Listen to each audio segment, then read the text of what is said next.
Guys, welcome to পায়রা river. আর আমি এখন আছি আমাদের পায়রা নদীর একদম মাঝখানে এরকম একটা বালুর ট্রলারে। আর এই ট্রলারে করে এখানে এসেছিলাম। অনেক দিন পায়রা নদীতে আসা হয় না। এর আগে বহুবার এসেছি মাছ ধরার ট্রলারে।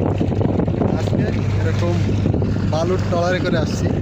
মানে বালুর ট্রলারে কীভাবে বালু লোড করে এটা আমি কখনো দেখি নাই, এটা দেখার জন্য আসছিলাম। তো অনেক ভালো লাগতেছে। আমাদের এই নদী কত বিশাল, আর একদম মাঝখানে যে আপনার দুই পাশের এই গ্রামের দৃশ্যগুলো দেখা যায়। আর এই পাশে অনেক সুন্দর একটা দৃশ্য উপভোগ করতেছি, যে সূর্যের আলো পানির উপরে পরে একদম ঝলমল করতেছে। কি অপরূপ দৃশ্য। আর তার উপরে জেলেরা আবার নৌকা নিয়ে মাছ ধরতেছে। তো লোড করা শেষ, এখন আমরা আবার আমাদের বাড়িতে ফিরে যাচ্ছি।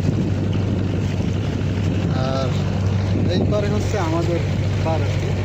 আর আমার পিছনে যে পার দেখা যায় এটা হচ্ছে বরগুনার পার, আমাদের জেলার। অনেক ভালো লাগতেছে, অনেক দিন পরে আসছি নদীতে জেলেদের মাছ ধরার দৃশ্য। অনেক সুন্দর লাগে এগুলো দেখতে। আর ঢেউয়ের শব্দ। আর আমাদের এই ট্রলারটা অনেকটা পানির ভিতরে ডুবে আছে। এই বালু যখন লোড করা হয় নাই তখন অনেক উপরে ছিল পানির, বাট এখন পানির অনেকটা নিচে ডুবে আছে। এই বালু লোড করার পরে নদী থেকে আমাদের এই খালে প্রবেশ করলাম। আর আমাদের এই বোটটা একদম স্লো স্পিডে যাচ্ছে। এর কারণ হয়তো যেহেতু লোড করা, হয়তোবা অনেক স্পিডে গেলে ঝামেলা হইতে পারে, হয়তো বা ডুবে ডুবে যাইতে পারে, এরকম কোনো কিছু।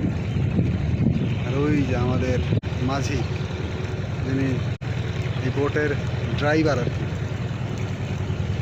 খালের দুই পাশেই মানুষের আনাগোনা, তাদের ট্রলার, মাছ ধরার ট্রলার। এই যে কারো আবার ঘর বাড়ি আছে।